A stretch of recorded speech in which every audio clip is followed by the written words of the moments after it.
What I want to do today is turn to the Triangle Fire and talk a little bit about the fire, the strike that preceded it, and also the consequences of the fire, particularly what the legacy it means and what we think about it as we commemorate the fire on this 100th anniversary. Few tragedies in American society, indeed few events, have generated or continue to resonate with such intensity and durability as the Triangle Fire. And although the 100th anniversary of the fire has produced an astonishing array of commemorative events from New York City to San Francisco, even before 2011, the Triangle tragedy generated unusual interest. In part, I think it's because many of the issues raised by the fire and the strike that preceded it have really not yet been resolved, especially the persistence of sweatshops and dangerous workplace conditions, and the continuing struggle for meaningful collective bargaining. And as I said, being here at a university that celebrates the mission of social justice, the Triangle Fire takes on even added meaning. The Triangle Fire is what's called a cautionary tale, and because it's a story of America, it's a story of many people. It's actually has many stories. It's a women's story, it's an immigrant story, it's a union story, and it's a worker story. And it is a story about the perils of industrialization and the reforms that resulted from the fire. The fire itself, the Triangle Fire, emerged immediately as a powerful symbol of all that was wrong with industrial America, particularly the exploitation of workers and the excesses of unregulated capitalism. Taken together, the strike and the fire illustrated not only the centrality of work, particularly women's work, in industrial America, but it pointed up the pivotal moment of such significant reform in American history. At the time of the strike and the fire, the United States ranked #1 in the world for industrial accidents. Every year, 500,000 workers suffered injuries and 30,000 people lost their lives. And women and children worked for some of the lowest wages in the most dangerous occupations. In the garment industry, Jewish and Italian women predominated in the workforce. Their work was characterized by long hours and little pay. Bosses and informants in the garment industry created an environment that was really best characterized by one worker as an environment of petty tyrannies. They shouted instructions and insults indiscriminately. Although women found support and friendship among themselves, they deeply resented their bosses, and they resented also the harsh treatment they confronted daily. To improve the lives of working women, and particularly at a time when the garment industry was rapidly expanding, women workers and reformers collectively and independently attempted to improve wages and to improve working conditions in the industry. The organization that was most important in this was the Women's Trade Union League, which had been formed in 1903. And it brought together an unprecedented coalition of women workers and women reformers to try and challenge the conditions in the garment industry. And particularly what was significant about the Women's Trade Union League, also called the WTUL, was that it also, in fact, tried to get women to join unions, which was something different for middle-class women to do historically. And so in this instance, the WTUL was trying to persuade women of the garment industry to join the International Ladies Garment Workers Union, the ILG, which was the dominant industry at this time. The person who was one of the leading activists in the International Ladies Garment Workers Union was indeed Clara Lemlich. She was a Jewish immigrant. She was also referred to many times in the New York Times as a pint-sized trouble for the bosses. She was barely 5 feet tall. She was arrested many times. She was even brutally beaten. But she spoke passionately. She was charismatic. And she spoke passionately about the miserable conditions in the garment shops. And on the evening of November 22nd, 1909, at a meeting at the Great Hall of Cooper Union, where it was filled with thousands of workers, she delivered this passionate plea to go on a general strike. And she vowed in Yiddish not to, in fact, betray the strikers or the strike itself. The whole house roared with applause for about 5 minutes.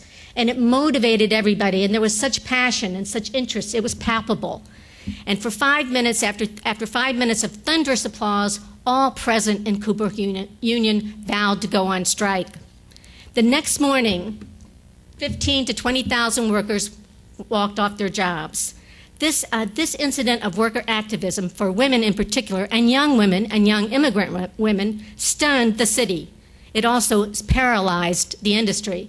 But it was this bold occupation of public space by young immigrant women that captured the imagination of the press and that also captured the hearts and the pocketbooks of many of the middle and upper class women in the city. And the women themselves who went on strike knew they were doing something important. They knew they were doing something significant. One young woman was stopped on the street by a New York Times reporter, and she said the following: "As we fight, so shall we make history." They knew that what they were doing was so important. And the upper class and middle class women joined these working class women on the picket line. And the uprising of 20,000, as it was called, united women as never before and represented the single largest turnout or strike of women up until that time. In particular, the strike served to diminish the ethnic tensions between Jewish and Italian women, tensions that had been cultivated by employers, particularly triangle owners, Max Planck and Isaac Harris, who in fact had always warned Italian parents, particularly Italian fathers, that Jewish girls were troublemakers. They were radical, they were rabble-rousers, and you should stay away from them. Many of the Jewish women at the time actually agreed with that, but they also were very proud of it. As we see in terms of the incidents that happened, in terms of the uprising, it marked in many ways a turning point, many people believe, in women's activism. And it certainly sparked sympathy strikes in other cities, in Philadelphia, and probably one of the largest ones also in Chicago. The uprising also sharpened the sense of justice and injustice among the strikers themselves. Despite being beaten by police and by company guards, they grew more confident. They grew more confident with each trip to the jail. Even they lectured the police on their rights as they were carted off in jail. You can see many photographs of them wagging their fingers at police, telling them that they shouldn't be doing this and their mother would not be proud of them. They wore sashes and they carried banners, "We are not slaves." And the strike went on for about 13 weeks. Over 700 women were arrested. And more than 300 companies ultimately decided, because this was at the tail end of the peak season of the garment industry, more than 300 companies decided that they would be better off if they settled the strike. And so they gave concessions of increased wages, better working conditions, and most importantly, what these young women wanted most of all was recognition of the union, recognition of the ILG. The only two that stood out, and that was Max Planck and Isaac Harris.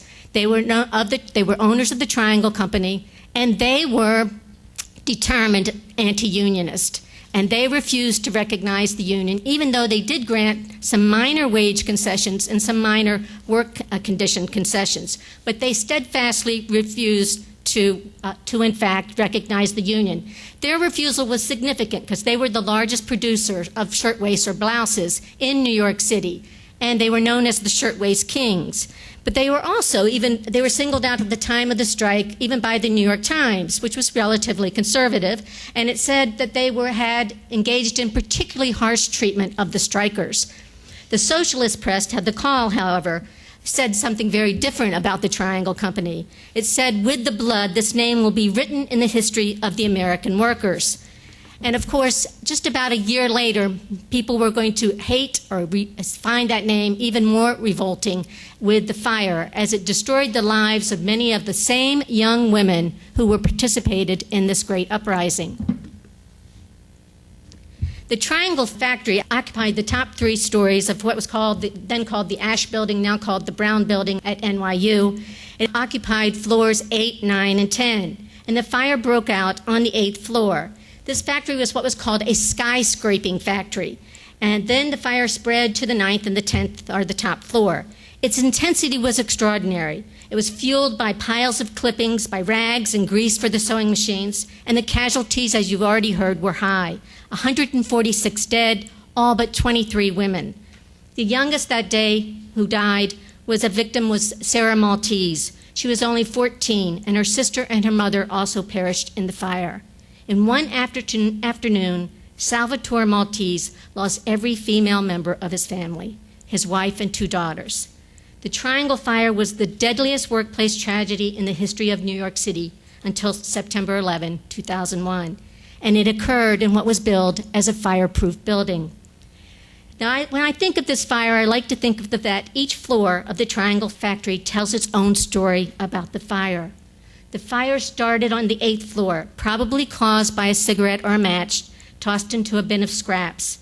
The fire started on a warm spring day, and at 4:45, the foreman rang the bell to stop the work and thus cease the hum of the machines. It was payday, and women workers were chatting good-naturedly. Some of them were singing, and they were also excited that they were going to have the next day off from work. They gathered their belongings. Some of them had just bought new hats for the spring season. They lined up in single file, which they were required to do, to get their pay envelopes and also, as you heard from the poem, open their purses for inspection. A practice that Blank and Harris, in fact, insisted prevented theft, and he required of all women workers every day before they left the factory. As soon as they were doing this, however, shouts of fire interrupted the process. It caused workers to race to the door, but the blaze grew in intensity and jumped like a fireball from table to table. Panic spread among the 180 workers on the floor that day. They rushed to the elevators and scrambled down the fire escape and pushed against a locked door. And they pushed and pushed and pushed until finally a foreman produced a key and enabled them to scurry down the one stairwell that was not filled with flames. And they were, in fact, most of them got to safety, even though the flames were chasing them close behind. Most of the workers from the 8th floor escaped, although many perished on the fire escape when it collapsed. It was a perilous contraption that was actually 2 floors above the sidewalk. And the building, in many ways, again, violated so many codes in the construction of this building, but one of them was that it only had one fire escape, and also it had a fire escape that should be down to the ground, but was 2 floors above. A relative on the 8th floor, a relative of the owners, managed to contact the owners on the 10th floor, which was called the executive floor. And she was able to contact them before she escaped. And then Blank and Harris and some 50 additional employees were on the top floor. They brought up the elevators to the 10th floor, passing by the 8th and the 9th, insisting that the elevator operator not pick up anybody from the 8th and 9th so they could, in fact, save those on the 10th. And then when the fire started to melt the cables of the elevator and the fire kept coming up into the shaft, they decided that it was too perilous, it was too dangerous to go down into the elevator again. So then they allowed the elevator operator to go and pick up those on the 8th and 9th floor. Then they, in fact, escaped to the roof via the stairs.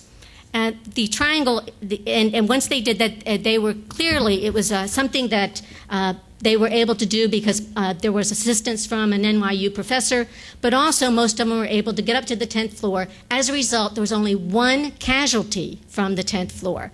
Only 1 person died, and she panicked and went down the stairs into the fire. On the 9th floor, however, the story was very different. This was also known as the day it rained children. There were 250 workers on the 9th floor. They were never warned of the fire, and they were trapped. Rose Glantz was a 9th floor survivor. She explained, "We didn't have a chance. The people on the 8th floor must have seen the fire start and grow. The people on the 10th floor got the warning over the telephone. But with us on the 9th, all of a sudden the fire was all around us. And flames shot through the windows and up the stairwell, and although the floor had 2 doors, one of them was always locked. And on that fateful day, the only unlocked door was completely filled with flames. They were certainly trapped. Some workers raced to the window, most of whom were saved by going down on the elevators, which were overflowing with bodies. Some jumped on top of the elevator cars, and many of the remaining, dozens, went to the windowsills where they jumped to their death. One horrified firefighter reported, "They pattered on the pavement just like that, just like rain, and we couldn't see them as so often as we could hear the thuds." Although ultimately able to contain the fire within 30 minutes, the fire department had not been terribly effective during the critical first few minutes. Fire hoses could only reach the 7th floor and ladders only the 6th. The fire chief initially ordered the nets out to catch the women as they jumped, but the force of the falling bodies ripped apart the nets. The little ones, the firefighter observed, went through nets, pavement, and all. Even worse, women workers who were also jumping, jumped together in their final embrace as friends. The Triangle Fire strained every municipal resource in the city. Doctors, nurses, police, and firefighters were all called into action. Even the coroner's office had to find additional coffins for all the bodies, and the coroner himself visited the site, and the New York Times reported that after he came from the site, he was sobbing like a child. Then the firefighters set about the grisly task of removing the charred bodies from the factory, from inside the factory. They found a stack of 50 bodies pressed against the locked door on the 9th floor. And they lowered them to the ground in bundles. The police and firefighters also began the grisly task of cleaning up bodies and debris on the sidewalks.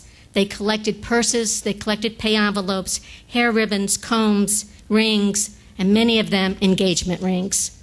The police gathered the victims' bodies. Some of them, they recalled that they had arrested during the Great Uprising. A stunned crowd of spectators stood nearly almost numb, and there were thousands of spectators.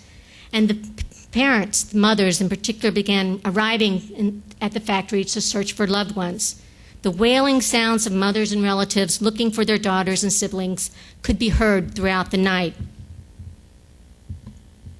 Grief-stricken relatives surrounded the building as police officers counted, tagged, and covered the bodies. They kept the weeping mothers at bay while they loaded the bodies on horse-drawn carriages and took them to a makeshift morgue set up on one of the city's pier. Beginning at midnight, the families of the victims were finally allowed to search the rows of bodies for their loved ones, and these were very long rows, almost just the length of the pier. Several members, when they went inside, fainted at the sight of long rows of dead bodies with their heads propped up in an eerie way in order to assist the process of identification. But identifying badly burned bodies, in fact, proved very difficult, and forcing relatives to look for any clue. One brother identified his sister, aged 18, by the buttons on her shoe. Ultimately, 7 bodies proved unrecognizable, but they were counted in the official tally of 146 deaths. Because the fire was such a public spectacle, unlike many other industrial disasters, the outpouring of grief and outrage was extraordinary and received daily coverage in papers and news and magazines throughout the United States. And the week following the fire was filled with funeral processions, sometimes 3 and 4 on the same street. The families of 2 girls was particularly poignant. The families of Sophie Salemi and Della Costello. There were 2 16-year-olds who were best friends. And the families paid a special tribute to them by having the funeral together. The 2 girls had been neighbors, next-door neighbors, had worked side by side at the Triangle Factory, and had jumped from the 9th floor together with their arms around each other. Grieving friends and families walked the streets of the Lower East Side. Many of them, according to local reporters, appeared to be in shock. The sights and sounds of despair could be heard for days after the fire. And there were large funerals like Sophie's and Della's, but there were also small funerals for those, in fact, who could barely afford a horse-driven car, a hearse for their victims. The Hebrew Free Burial Society buried several victims for families unable to pay for their burial, and that society actually went out this year to pay a special tribute to those in the cemetery. The sight of dozens of women, hair ablaze, leaping to their deaths, shocked the city, and it shocked the nation. And the Triangle tragedy unified a city usually divided by ethnic differences and economic disparities. On April 5, 1911, 350,000 residents turned out in a chilling rain for the funeral of the 7 unidentified victims. It was organized by the union, by the ILG, and the massive funeral procession took place and took on special meaning. The municipal officers at the time, the mayor in particular, refused to allow the remains to go to the union because they feared that this would cause some political turmoil. Instead gave them a separate burial. But they carried in empty coffins these as a memorial to them. And it was a captivating show of solidarity. Particularly amazing was women of all classes working side by side, and they were walking together in arm. The New York Times in particular pointed to one activist, Rose Schneiderman, who the paper said brought tears to the eyes of thousands as she trudged along in the funeral procession, hatless and without a raincoat. Throughout the East Side, the Times continued, where sympathy with the silent parade was most tense. Handkerchiefs waved from windows on both sides of the street. One religious leader said, "This calamity has caused racial lines to be forgotten, even if only for a little while." But the American newspaper described the procession best. It was one of the most impressive spectacles of sorrow that New York City has ever known. Almost immediately after the fire, the obvious link between the strike and the fire triggered an explosion of public animosity directed against the owners of the factory. And they, of course, had been able to escape the blaze. One reporter who had witnessed the fire declared, "I remember their great strike of last year in which these girls demanded more sanitary workrooms and more safety precautions. These dead bodies told the results." At a mass meeting held in early April, on April 2nd, Schneiderman rose to speak. She was red-haired, petite, frail, and her voice was barely above a whisper. And she denounced the Triangle Company and compared the industry to the old Inquisition. The reaction was electrifying. And one police officer said he was very wary of her politics, but he affirmed she can make you weep when she speaks. As details emerged of Blanks and Harris' callous indifference to factory safety, including routinely locking the doors on the shop floors and refusing to hold fire drills despite insurance companies' demands, more and more people demanded accountability. And on April 11, the Attorney General charged them with first-degree manslaughter. The trial was postponed until December. The trial lasted about 3 weeks. But within 1 hour and 45 minutes, the jury acquitted the owners. The public outrage would not go away. And news that they had made $445 from insurance on every worker dead, and had only paid the victims $75 to their family, in fact stiffened the resolve of the families and reformers and workers to somehow punish Blank and Harris. Anger flared again and several years later when Blank was found guilty of once again locking a door inside a new shirtwaist factory, but received only a small fine. Frustrated with the lack of legal justice, women workers and reformers were determined to improve conditions in the factory.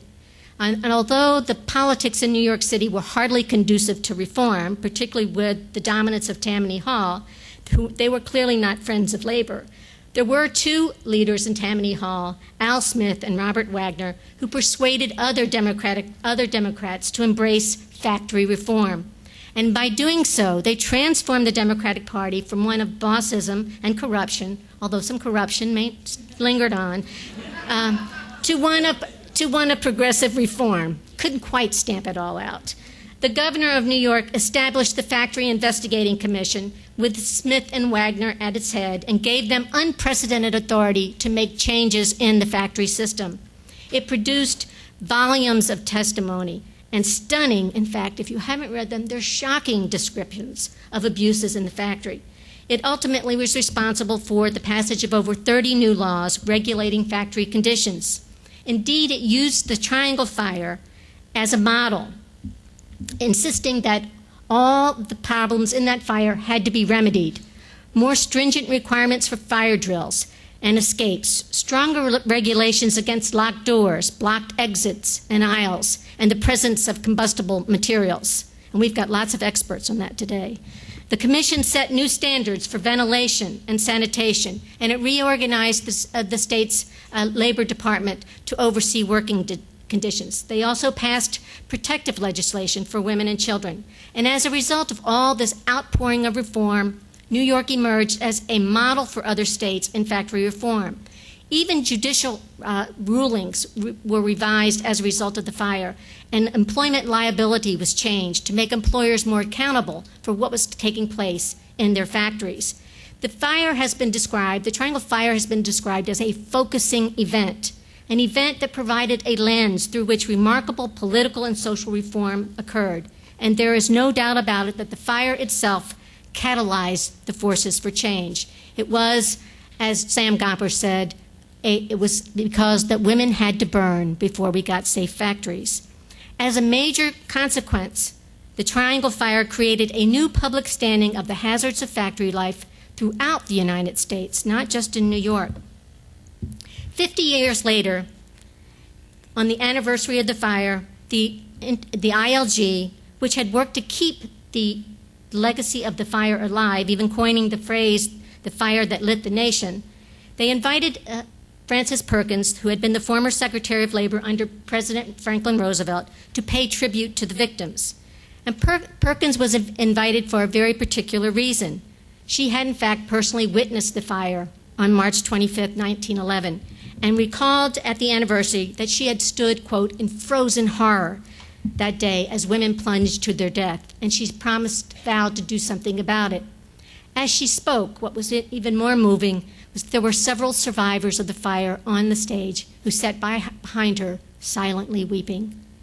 The fire, she explained, had been a torch of destruction, but from the ashes of tragedy emerged a collective examination of our public conscience and the realization of the value of every human life.